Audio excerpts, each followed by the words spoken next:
Y claro, sí existe una predisposición genética para la obesidad. El 95% de los casos de obesidad es poligénica, o sea, hay muchos genes que están relacionados con esto, o sea, muchos genes que aportan un poquito cada uno, que sí tiene tratamiento, aunque hay una predisposición genética. Hasta hace unos años se definía la obesidad como algo estético, algo simplemente, bueno, está obeso, está sobrepeso. Hay comités de expertos que están en constante discusión y haciendo consensos, o sea, expertos en el tema de la obesidad, que consideran la obesidad como una enfermedad crónica, compleja, enfermedad crónica, compleja, multifactorial, o sea, hay muchos factores que se imbrican en ella. Tenemos que hacer una historia clínica, o sea, un interrogatorio, no es simplemente de vista, ya estás obeso, ya no. Hay que hacer un examen físico donde están las medidas antropométricas y hay que hacerle exámenes complementarios. Tiene, por ejemplo, disnea, dificultad para respirar por la restricción que le produce la misma expansión del tejido adiposo en los pulmones. Puede haber dolores articulares, sobre todo en las rodillas, en las caderas, por el efecto mecánico que tiene la obesidad. Si le pregunta al paciente, puede que ronque en la noche, ronca mucho en la noche, al otro día se duerme fácilmente, está cansado. Hay personas que tú le calculas un índice de masa corporal en la edad 32, 31, y está obeso, pero es una persona que está musculosa, es un atleta, hace ejercicio, pesa bastante por el músculo y claro, es bajito, y cuando tú haces la diferencia, 32, obeso, no, ese paciente no está obeso. En la mujer, alrededor de 1200 a 1500 calorías al día total. En el hombre, 1500 a 1800 total. O sea, dietas más restrictivas no son buenas. Dietas más restrictivas no son buenas. Miguel Ángel, ¿existe alguna predisposición genética a la obesidad? Y si es así, ¿se puede bajar de peso si la genética mía, por ejemplo, está programada para eso, para la obesidad? Sí, por supuesto. Sí existe una predisposición genética para la obesidad. O sea, hay muchos genes, se considera más del 40 al 70% de la variación del índice de masa corporal está relacionado con factores genéticos. Ahora, ¿qué pasa? Que no es un solo gen, o sea, el 95% de los casos de obesidad es poligénica, o sea, hay muchos genes que están relacionados con esto, o sea, muchos genes que aportan un poquito cada uno. Genes, por ejemplo, relacionados con la sensación de hambre, con genes relacionados con la saciedad, genes relacionados con el almacenamiento de grasa en el tejido adiposo, genes relacionados con la sensibilidad y la resistencia a la insulina, con el metabolismo de lípidos, con la proliferación del tejido adiposo. O sea que es, como le dije anteriormente, es poligénica, pero que esa predisposición genética no es suficiente para desarrollar enfermedad. Yo diría que es la base, son los cimientos para que luego, por un estilo de vida que no es el correcto, no es el adecuado, entonces se exprese y desarrolle la obesidad. O sea, eso es lo más frecuente que ocurre, obesidad poligénica. Ahora, hay casos de obesidad monogénica, o sea que es bien raro, me atrevo a asegurar menos del 5%, donde hay una alteración específica de un solo gen.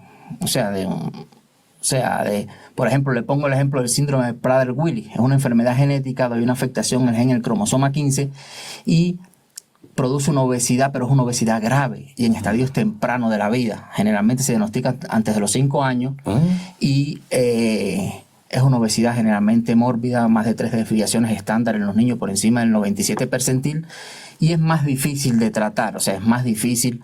Sí tiene su tratamiento, de hecho hay que hacer el tratamiento y hay que prevenir otras enfermedades relacionadas con la obesidad, pero es más difícil el tratamiento. Y por supuesto que sí tiene tratamiento, aunque hay una predisposición genética, sí tiene su tratamiento, como son el cambio en el estilo de vida, o sea, la dieta, el ejercicio, que es el pilar fundamental para contrarrestar o tratar esta obesidad. Y en casos un poquito más severos, O sea, tratamiento medicamentoso, cirugía metabólica o cirugía bariátrica, pero sí está claro y está definido. Hay más de 130 genes relacionados con la obesidad, que como le dije, todos aportan un poquito, y cuando interaccionan con el ambiente, o sea, con un ambiente desfavorable, ahí se expresa la obesidad. ¿Puede una persona llegar a ser obesa sin tener esa información genética? Sí puede ser, o sea, sí puede, o sea, como le digo, es como un 50 y un 50, o sea, la parte genética tiene su 50%, pero la parte de estilo de vida también. Claro. Entonces, hay personas que siempre han sido delgadas hasta una edad, a 30 años, empiezan, no sé, en un centro de trabajo, cocinero, a comer comidas hipercalóricas, estar sedentario, y le ves que hay aumento de peso, hay obesidad, y sobre todo es la obesidad esa mala que le digo, es la obesidad abdominal, donde se acumula la grasa alrededor de los órganos, que es una grasa metabólicamente activa que produce daño. Entonces sí es un mito, las dos son un mito, o sea, sí puede sin haber genética desarrollar obesidad, lo que es mucho más fácil el tratamiento es mucho más sencillo y más fácil bajar de peso, igual que cuando hay predisposición genética, por supuesto que se puede bajar de peso con un tratamiento adecuado. Ahora, Miguel Ángel, ¿qué es exactamente la obesidad desde un punto de vista endocrinológico y cuál es la definición actual de la misma? ¿Cuál es su definición? Ya. A ver, sí. Esto es un término complejo, no es sencillo. O sea, hasta hace unos años se definía la obesidad como algo estético, algo simplemente, bueno, está obeso, está sobrepeso y ya.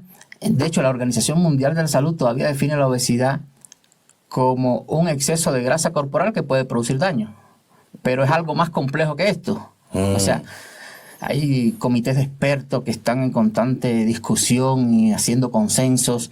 O sea, expertos en el tema de la obesidad, que consideran la obesidad como una enfermedad crónica, compleja,